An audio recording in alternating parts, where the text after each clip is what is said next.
Kings. God is a teddy bear in the sky who gracefully and patiently forgives our sins, would prefer that we don't do them, puts his arm around our shoulder and lets us know this isn't my best for you, this is hurting you, go ahead, all is forgiven. I think it would be a real healthy thing for us to read the Old Testament. There is a new covenant. God is the same today and yesterday and forever. He is still the lion and the lamb, is he not? If he is the lion and the lamb, does that not necessarily imply or flat out state that there are different aspects to God's personality? There are three separate persons in the Trinity: the Father, the Lion, the Lamb, Jesus, and the Holy Spirit, the Ghost. Do we not think that each one of those has their own mannerisms, roles to play in the affairs of men?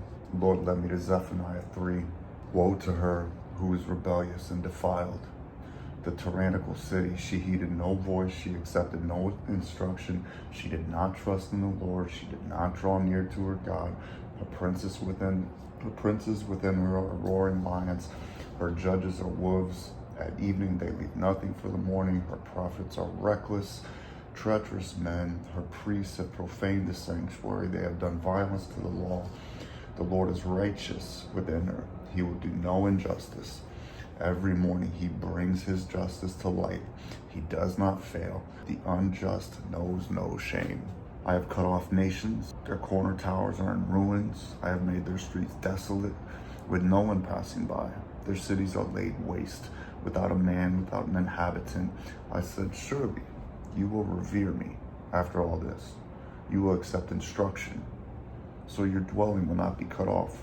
According to all that I have appointed concerning her, according to all that I have appointed concerning her. They were eager to corrupt all their deeds. Therefore, wait for me, declares the Lord. Therefore, whenever you see therefore, just ask yourself, what is the therefore? Wait for me. He's talking to the people who have let their lives, let's just go symbolically, they've let their lives could be completely laid waste, like mine. It's completely laid waste because of my sin. Therefore, Preston, therefore, fill in your name at some point in your life. Therefore, because of all these things that you've done, wait for me, for the day when I rise up to the prey.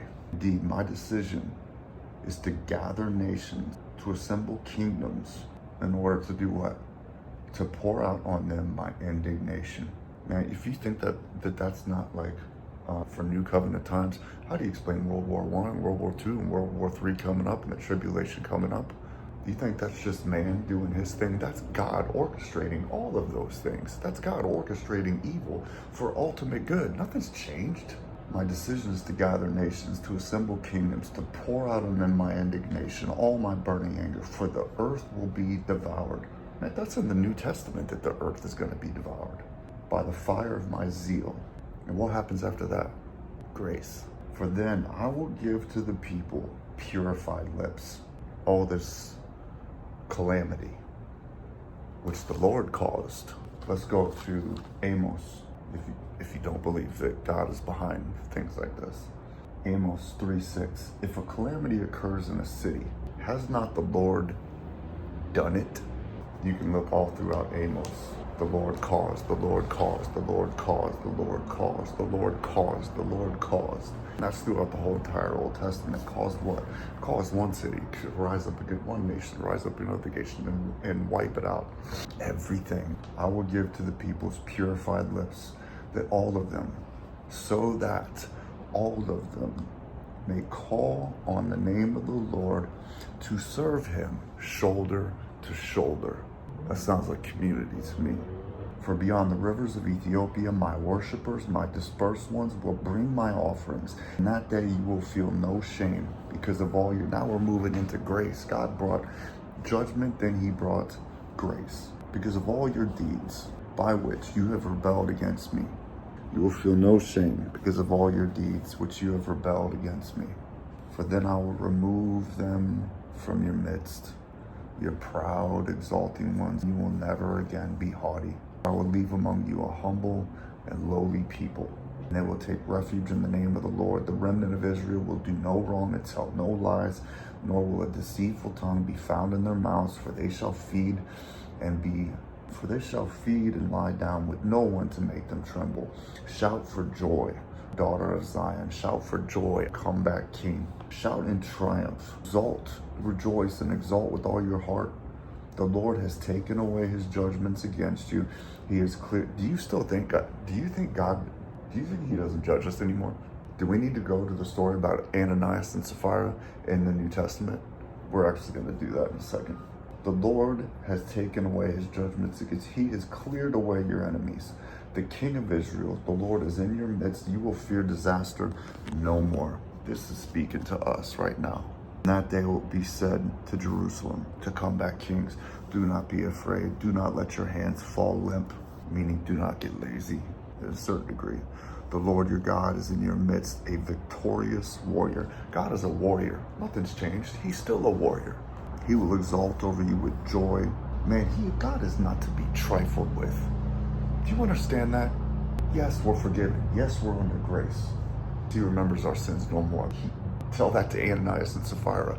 He is not to be freaking trifled with. We need to take him extraordinarily seriously. He loves us. I think we got this teddy bear in the sky thing in our heads. I think we might be taking his grace for granted just a little bit too much. If we are not intimately acquainted with the severity of God that is talked about in the New Testament reflecting the Old Testament, then his grace and his favor are going to mean much, much less. If we are not well versed in the punishment of hell, if that does not strike fear in our hearts, then we are going to appreciate grace, his forgiveness, his deliverance way, way, way, way, way less. I will exalt over you with joy. I will be quiet in my love. He will rejoice over you with shouts of joy.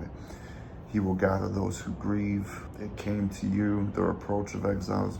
Behold, I am going to deal in that time with all your oppressors. I will save the lame and gather the outcast. I will turn their shame into praise and renown in all the earth. At that time, I will bring you in, even at the time when I gather you together.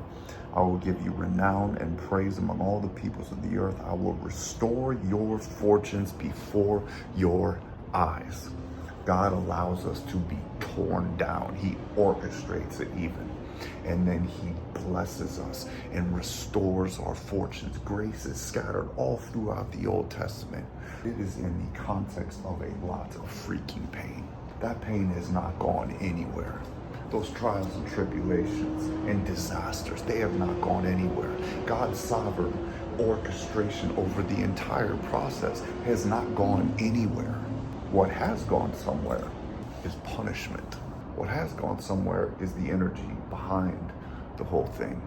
It is healthy at times to get a fresh perspective on all aspects of God. Jonathan Edwards, Sinners in the Hand of an Angry God. Read that sermon. Ananias and Sapphira. This is brand new New Testament church. Grace is flooding the world. Miracles are being done. The message of forgiveness is being preached. The new covenant has been instituted. Ananias and Sapphira, they simply lied about some money. That's it. They didn't rebel against them for 10 years like I did. They simply lied about some money. What did God do? He killed them both in the presence of the entire church. Killed them. It's in the New Testament. Great fear came upon the whole church and upon all who heard those things. If you think that fear is reverence, give me a freaking break. It's freaking fear. We need a balanced outlook. We need a balanced, read the Old Testament. Read the Old Testament. I know some people, they don't even go to the Old Testament because why would I do that? There's a new covenant. The New Testament, that's what we're living in. Trust me. Hell exists for a reason. Have you ever thought about that? What is the reason? The reason is we need motivators of both pain and pleasure. If you feel no fear, about God. If you feel zero, like you're just seeing what you want to see. Think deeper.